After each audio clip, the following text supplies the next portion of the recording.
सलाम, नमस्ते, सत श्री अकाल। मैं हूं रजा और आप देख रहे हैं रजा ग्राफी की Middle East special report. Saudi Arab का जलवा यमन के अंदर कुछ यूं हुआ है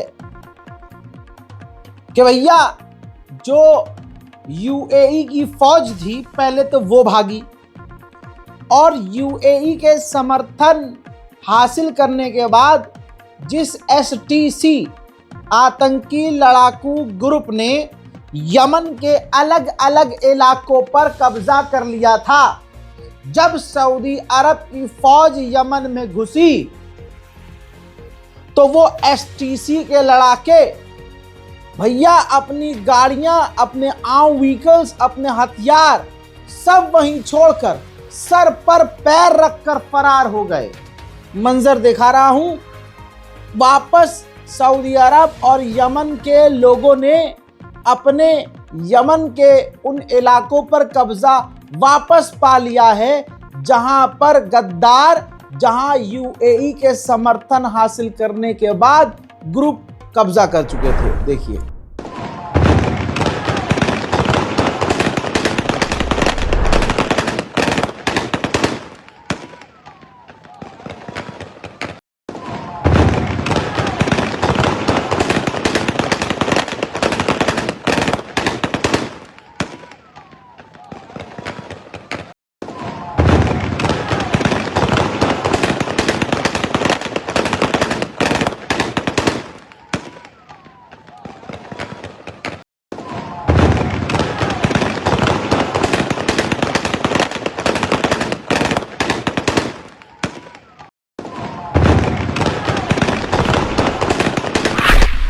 हजरात मोहतरम, उधर रजब तैयब एर्दोगान तुर्की के राष्ट्रपति ने सऊदी अरब के क्राउन प्रिंस मोहम्मद बिन सलमान से सोमालिया यानी सोमालिया और सोमालिया लैंड का जो मामला चल रहा है, तो सोमालिया और यमन के हालात पर बिन सलमान से तुर्की के राष्ट्रपति एर्दोगान ने बात की है फोन पर। वहीं सऊदी अरब ने अच्छा कदम ये उठाया है कि सोमालिया के साथ खुलकर खड़ा हो गया है।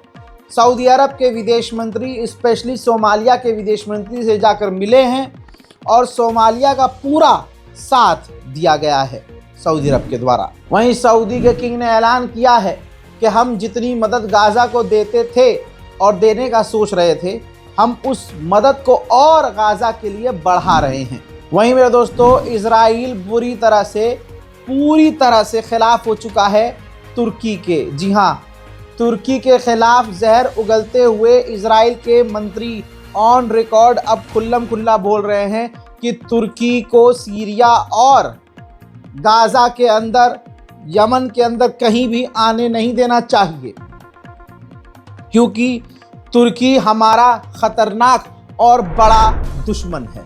अब जो मैं आपको खबर बता रहा हूं, ये खबर इजराइल के बारे में दुनिया का कोई मीडिया नहीं दिखा रहा है, क्योंकि पूरी दुनिया के मीडिया पर कंट्रोल इजराइल का खुद है।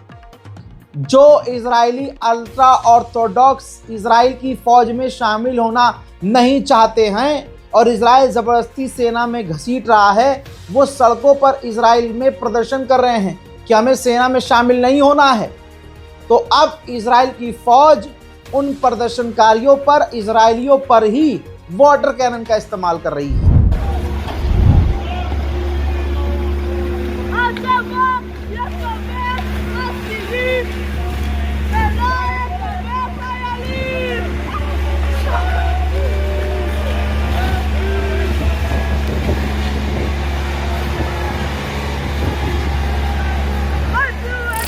उधर नेतन्याहू ने कहा है कि डोनाल्ड ट्रंप ने सही कहा है, हमास को हथियार डालना होगा, इसमें हम कहीं भी फ्लेक्सिबल नहीं होंगे, हमास को पीछे हटना होगा।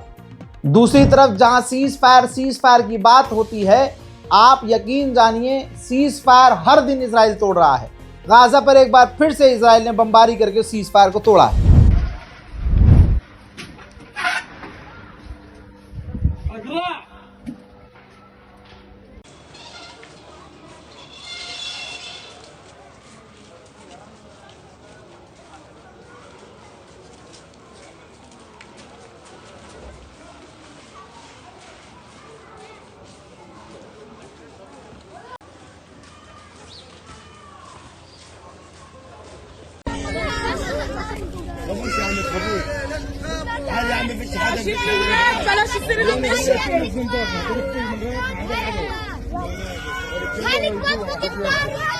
यही नहीं, गाजा के अंदर एक मछुआरे को इजराइल की फौज ने गोली मारकर कत्ल कर दिया।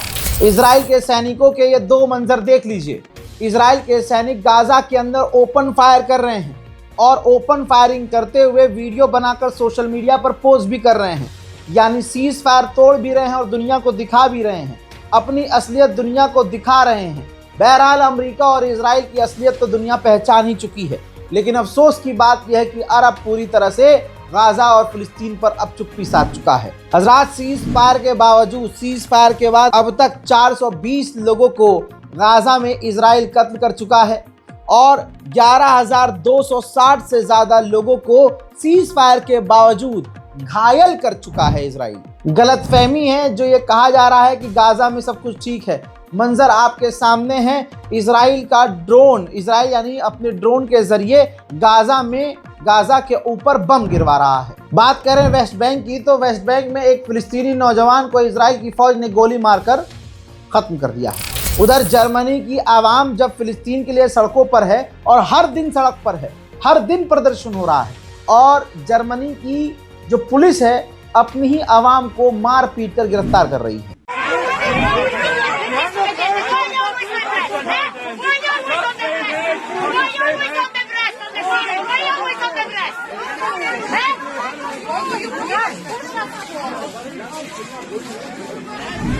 हजरात, आदत से मजबूर इजराइल ने एक बार फिर से लेबनान पर बड़ा हमला किया है। बड़ी तबाही मच रही है, लेकिन फिर से कह रहा हूं, हर दिन कह रहा हूं, अरब खामोश बैठा है। एक अरब देश को इजराइल खुल्लम खुल्ला पीट रहा है और दूसरे तमाम अरब चुपचाप देख रहे हैं। सिर्फ हमले नहीं कर रहा है बल्कि लेबनान के लोगों को डरा भी रहा है। इस तस्वीर में आप देख सकते हैं इजराइल के फाइटर जेट लेबनान के ऊपर उड़ते हुए नजर आ रहे हैं। उधर यूके और फ्रांस ने किया है दावा। फ्रांस और यूके ने मिलकर वीडियो उन्होंने जारी किया है। दोनों ने मिलकर सीरिया के अंदर ISIS का बहाना लगाते हुए कहा है कि हमने ISIS के आतंकियों को निशाना बनाया है। उधर से ईरान से आ रही है बड़ी खबर दोस्तों। ईरान पर हमला करने की तैयारी अमेरिका की पूरी है, तो उधर ईरान अपने एयर डिफेंस सिस्टम टेस्ट कर रहा है।